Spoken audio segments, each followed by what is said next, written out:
ಕಷ್ಟದಲ್ಲಿರೋರಿಗೆ ಸಹಾಯ ಮಾಡಿದ್ರೆ ಆ ದೇವರು ಯಾವುದೋ ಒಂದು ರೂಪದಲ್ಲಿ ನಮಗೆ ಸಹಾಯ ಮಾಡ್ತಾನೆ ಅಂತಾರೆ. ನಮ್ಮ ಭಾರತ ದೇಶ ಅನುಸರಿಸುವ ಸೀಕ್ರೆಟ್ ಫಾರ್ಮುಲಾ ಕೂಡ ಇದೆ. ಸಣ್ಣ ದೇಶಗಳಿಗೆ ಉಚಿತವಾಗಿ ಔಷಧಿಗಳನ್ನ ಕಳಿಸಿದಾಗ, ಪ್ರಕೃತಿ ವಿಕೋಪಗಳು ಬಂದಾಗ, ಬೆಂಬಲವಾಗಿ ನಿಂತಾಗ, ಉಚಿತವಾಗಿ ವ್ಯಾಕ್ಸಿನ್ ಕೊಟ್ಟಾಗ, ಇದೆಲ್ಲವನ್ನ ನೋಡಿ ತುಂಬಾ ಜನರಿಗೆ ಒಂದು ಅನುಮಾನ ಬರಬಹುದು. ಕನಿಷ್ಠ ಹೆಸರನ್ನ ಕೂಡ ಸರಿಯಾಗಿ ಉಚ್ಚರಿಸಲು ಸಾಧ್ಯವಾಗದ ಆ ಸಣ್ಣ ದೇಶಗಳ ಮೇಲೆ ನಮ್ಮ ಭಾರತ ದೇಶ ಯಾಕೆ ಅಷ್ಟೊಂದು ಗಮನ ಹರಿಸುತ್ತೆ? ನಮ್ಮ ತೆರಿಗೆ ಹಣವನ್ನ ಯಾಕೆ ಅವ್ರಿಗಾಗಿ ನೀರಿನಂತೆ ಖರ್ಚು ಮಾಡುತ್ತದೆ ಎಂದು ನೀವು ಎಂದಾದ್ರೂ ಯೋಚಿಸಿದ್ದೀರಾ? ಕಳೆದ ವರ್ಷ ಪಂಜಾಬ್ನ ಸಿಎಂ ಭಗವಂತ್ ಮಾನ್ ಅವರು ಪ್ರಧಾನಿ ಮೋದಿ ಅವರನ್ನ ಗುರಿಯಾಗಿಸಿಕೊಂಡು ಅವರು ಮೆಗ್ನೀಷಿಯಾ, ಗಲೀಷಿಯಾ ತರಹದ ಯಾರಿಗೂ ತಿಳಿಯದ ದೇಶಗಳಿಗೆ ಪ್ರವಾಸ ಮಾಡಿದ್ದಾರೆ ಎಂದು ಸ್ವಲ್ಪ ವ್ಯಂಗ್ಯವಾಗಿ ಮಾತನಾಡಿದ್ರು. ನಿಜವೇ, ಆ ದೇಶಗಳ ಜನಸಂಖ್ಯೆ ಕೇವಲ 10,000 ಮಾತ್ರ ಇರುತ್ತೆ. ಆದ್ರೆ ಆ ಸಣ್ಣ ದೇಶಗಳೊಂದಿಗೆ ಸಂಬಂಧವನ್ನ ಕಾಯ್ದುಕೊಳ್ಳುವುದು ನಮ್ಗೆ ಎಷ್ಟು ಅಗತ್ಯ ಹಾಗೂ ಅದಕ್ಕಾಗಿ ಜರ್ಮನಿ ಪಟ್ಟ ಕಷ್ಟಗಳೇನು ಎಂಬುದು ಇಂದು ನಿಮ್ಗೆ ಸ್ಪಷ್ಟವಾಗಿ ಅರ್ಥವಾಗುತ್ತೆ. ಅದಕ್ಕಿಂತ ಮುನ್ನ ಅಸಲಿಗೆ ವಿಶ್ವಸಂಸ್ಥೆಯಲ್ಲಿ ಪಾಕಿಸ್ತಾನಕ್ಕೆ ಅಮೆರಿಕ ಹೇಗೆ ತಲೆ ತಿರುಗುವಂತಹ ಶಾಕ್ ನೀಡಿದೆ ಎಂದು ನೋಡೋಣ. ಆದ್ರೆ ನೀವು ನಮ್ಮ ಚಾನಲ್ ಅನ್ನ ಇನ್ನು ಸಬ್ಸ್ಕ್ರೈಬ್ ಮಾಡಿಕೊಳ್ಳದೇ ಇದ್ರೆ ತಕ್ಷಣವೇ ಸಬ್ಸ್ಕ್ರೈಬ್ ಮಾಡಿಕೊಂಡು ಕಾಮೆಂಟ್ ಸೆಕ್ಷನ್ ಅಲ್ಲಿ ಜೈ ಹಿಂದ್ ಎಂದು ಬರೆಯಿರಿ. ಇತ್ತೀಚೆಗೆ ಪಾಕಿಸ್ತಾನ ಮತ್ತು ಚೀನಾ ಇಬ್ಬರು ಸೇರಿ ವಿಶ್ವಸಂಸ್ಥೆಯ ಭದ್ರತಾ ಮಂಡಳಿಯಲ್ಲಿ ಒಂದು ಚಾಣಾಕ್ಷಣದ ನಿರ್ಣಯವನ್ನ ತಂದರು. ಅದೇನೆಂದ್ರೆ, ಬಲೂಚಿಸ್ತಾನಕ್ಕಾಗಿ ಹೋರಾಡುತ್ತಿರುವ ಬಲೂಚಿಸ್ತಾನ್ ಲಿಬರೇಷನ್ ಆರ್ಮಿ ಹಾಗೂ ಮಜೀದ್ ಬ್ರಿಗೇಡ್ ಸಂಸ್ಥೆಗಳನ್ನ ಜಾಗತಿಕ ಭಯೋತ್ಪಾದಕ ಸಂಘಟನೆಗಳೆಂದು ಘೋಷಿಸಬೇಕೆಂದು ಒತ್ತಾಯಿಸಿದ್ರು. ಆದ್ರೆ ಇಲ್ಲಿ ಯಾರು ನಿರೀಕ್ಷೆ ಮಾಡಿರದ ಒಂದು ಮಟ್ಟದ ಟ್ವಿಸ್ಟ್ ಎದುರಾಯಿತು. ಪಾಕಿಸ್ತಾನ ಮತ್ತು ಚೀನಾ ಎಷ್ಟು ಕಷ್ಟಪಟ್ಟು ಆ ಪ್ರಸ್ತಾವವನ್ನ ತಂದಿದ್ದವೋ ಅಷ್ಟೇ ಸರಳವಾಗಿ ಅಮೆರಿಕ ಅದನ್ನ ತಡೆ ಹಿಡಿತು.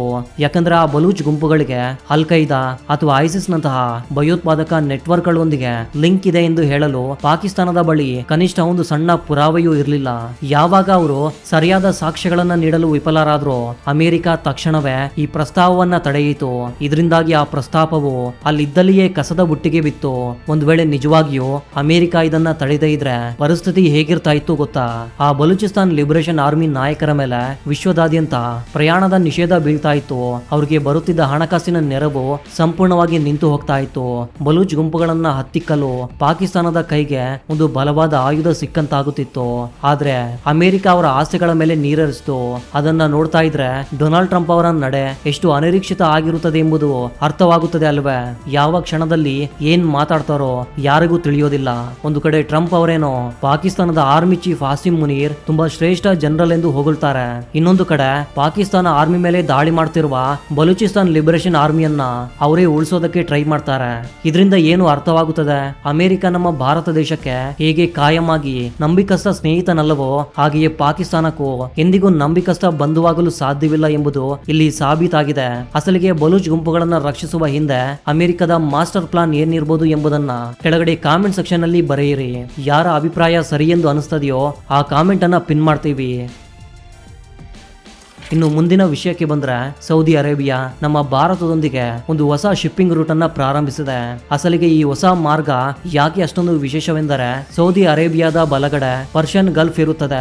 ಒಂದು ಕಾಲದಲ್ಲಿ ಸೌದಿ ವ್ಯಾಪಾರಕ್ಕೆ ಅದೇ ಪ್ರಮುಖ ಮಾರ್ಗವಾಗಿತ್ತು. ಆದ್ರೆ ಯಾವಾಗ ಇರಾನ್ ಹಾರ್ಮೋಜ್ ಜಲಸಂಧಿಯನ್ನ ಬ್ಲಾಕ್ ಮಾಡ್ತೋ, ಸೌದಿ ಬಿಸ್ನೆಸ್ ಸಂಪೂರ್ಣವಾಗಿ ಅಪಾಯಕ್ಕೆ ಸಿಲುಕಿತು. ಅದಕ್ಕಾಗಿಯೇ ಈಗ ಸೌದಿಯ ಗಮನ ಕೆಂಪು ಸಮುದ್ರದ ಕಡೆಗೆ ತಿರುಗಿದೆ. ನಾಳೆ ಬೆಳಿಗ್ಗೆ ಇರಾನ್ ಮತ್ತೆ ಜಗಳಕ್ಕೆ ಬಂದರೆ ಬ್ಯಾಕಪ್ ಇರಬೇಕೆಂದು ಕೆಂಪು ಸಮುದ್ರದಲ್ಲಿರುವ ತನ್ನ ಬಂದರುಗಳನ್ನ ಸಂಪೂರ್ಣವಾಗಿ ಆಧುನೀಕರಿಸ್ತಾ ಇದೆ.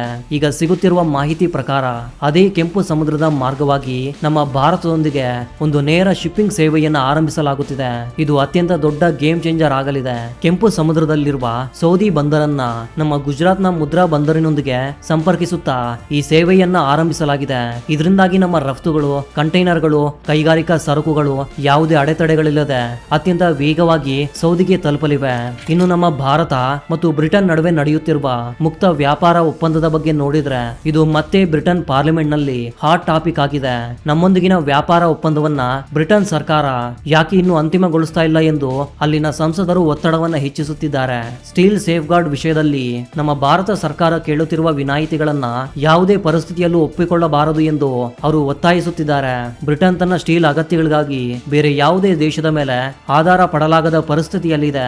ಆದ್ದರಿಂದ ನಮಗೆ ಯಾವುದೇ ಸೌಲಭ್ಯಗಳನ್ನ ನೀಡಬಾರದು ಎಂದು ಅವರು ಅಡ್ಡಿಪಡಿಸ್ತಿದ್ದಾರೆ. ಅದಕ್ಕೆ ಜೊತೆಯಾಗಿ ಬ್ರಿಟನ್ಗೆ ಸೇರಿದ ಸ್ಕಾಚ್ ವಿಸ್ಕಿ ಮೇಲೆ ನಮ್ಮ ಸರ್ಕಾರ ಮತ್ತೆ 150% ಟ್ಯಾಕ್ಸ್ ವಿಧಿಸುತ್ತೇವೆ ಎಂದು ಎಚ್ಚರಿಕೆ ನೀಡ್ತಾ ಇರೋದ್ರಿಂದ ಅವ್ರಿಗೆ ತೀವ್ರ ಆಕ್ರೋಶ ಉಂಟಾಗಿದೆ. ಅದೇ ನಿಯಮಗಳೊಂದಿಗೆ ಈ ಒಪ್ಪಂದದ ಮೇಲೆ ಸಹಿ ಮಾಡುವಂತೆ ಭಾರತವನ್ನ ಬಲವಾಗಿ ಒತ್ತಾಯಿಸಬೇಕೆಂದು ಅವರ ಪ್ಲಾನ್. ಆದ್ರೆ ನಮ್ಮ ಭಾರತ ದೇಶವನ್ನ ಒತ್ತಾಯಿಸುವುದು ಸಾಕ್ಷಾತ್ ಆ ಡೊನಾಲ್ಡ್ ಟ್ರಂಪ್ ಕೈಯಲ್ಲೂ ಸಾಧ್ಯವಾಗಿಲ್ಲ. ಏನೇ ಆದ್ರೂ ಈ ಒಪ್ಪಂದದ ವಿಷಯದಲ್ಲಿ ಯಾವುದೋ ಒಂದು ಮಧ್ಯಮ ಮಾರ್ಗಕ್ಕಾಗಿ ಎರಡೂ ದೇಶಗಳು ಪ್ರಯತ್ನಿಸ್ತಾ ಇವೆ. ಆದ್ರೆ ಇನ್ನೂ ಕೆಲವು ವಾರಗಳ ಕಾಲ ಕಾಯುವುದನ್ನ ಬಿಟ್ಟು ಬೇರೆ ದಾರಿ ಕಾಣಿಸ್ತಾ ಇಲ್ಲ. ಇನ್ನು ಕೊನೆಯ ಮತ್ತು ಅತ್ಯಂತ ಪ್ರಮುಖವಾದ ಸುದ್ದಿ ಏನಂದ್ರೆ, ಈ ಅಪ್ಡೇಟ್ ವಿಶ್ವಸಂಸ್ಥೆಯ ಭದ್ರತಾ ಮಂಡಳಿಯಿಂದ ಬಂದಿದೆ. ಜೂನ್ 3ನೇ ತಾರೀಕಿನಂದು 2027-28 ವರ್ಷಗಳಿಗಾಗಿ 5 ಹೊಸ ತಾತ್ಕಾಲಿಕ ಸದಸ್ಯ ದೇಶಗಳಿಗಾಗಿ ಮತದಾನ ನಡೆಯಿತು. ಈ ಚುನಾವಣೆಯಲ್ಲಿ Austria, Portugal, Kyrgyzstan, Trinidad and Tobago, Zimbabwe ಜಯಗಳಿಸಿದವು. ಆದ್ರೆ ಇಲ್ಲಿ ನಡೆದ ಅತ್ಯಂತ ದೊಡ್ಡ ಶಾಕಿಂಗ್ ಹಾಗೂ ಅನಿರೀಕ್ಷಿತ ಬೆಳವಣಿಗೆ ಏನಂದ್ರೆ, ಈ ಚುನಾವಣೆಯಲ್ಲಿ ಜರ್ಮನಿ ಕೂಡ ಸ್ಪರ್ಧಿಸಿ ದಾರುಣವಾಗಿ ಸೋತಿದೆ.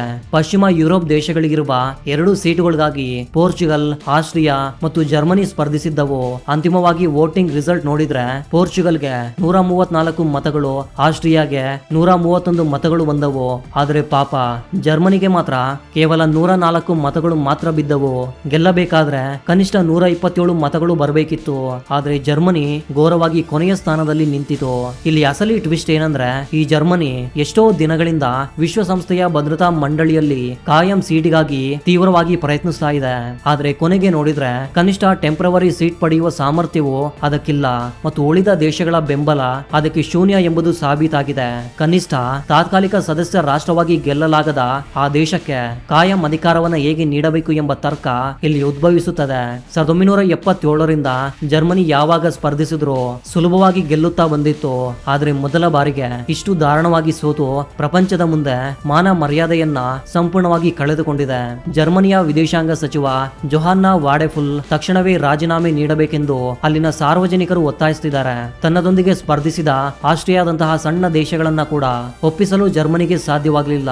ಜರ್ಮನಿಯಂತಹ ಶಕ್ತಿಶಾಲಿ ದೇಶಕ್ಕೆ ಇಂತಹ ಪರಿಸ್ಥಿತಿ ಎದುರಾಗಿದೆ ಎಂದರೆ ಅದು ಸಾಮಾನ್ಯ ವಿಷಯವಲ್ಲ.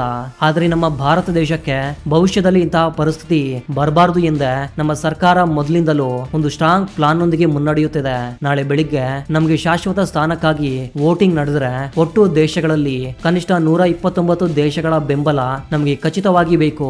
ಇಷ್ಟೊಂದು ದೇಶಗಳ ಸಪೋರ್ಟ್ ಸುಮ್ಮನೆ ಗಾಳಿಯಲ್ಲಿ ಬರುವುದಿಲ್ಲ ಅಲ್ಲವೇ? ಅದಕ್ಕಾಗಿಯೇ ನಮ್ಮ ಸರ್ಕಾರ ಕಷ್ಟದಲ್ಲಿರುವ ಪ್ರತಿಯೊಂದು ಸಣ್ಣ ದೇಶಕ್ಕೂ ಮುಂಚೂಣಿಯಲ್ಲಿ ನಿಂತು ಸಹಾಯ ಮಾಡುತ್ತಿದೆ. ಕಷ್ಟ ಕಾಲದಲ್ಲಿ ನಾವು ಇದ್ದೇವೆ ಎಂಬ ಭರವಸೆಯನ್ನು ನೀಡುತ್ತಿದೆ. ನಾಳೆ ವೋಟಿಂಗ್ ಸಮಯದಲ್ಲಿ ಈ ಎಲ್ಲಾ ಸಹಾಯಗಳು ನಮಗೆ ತುಂಬಾನೇ ಪ್ಲಸ್ ಪಾಯಿಂಟ್ ಆಗಲಿವೆ.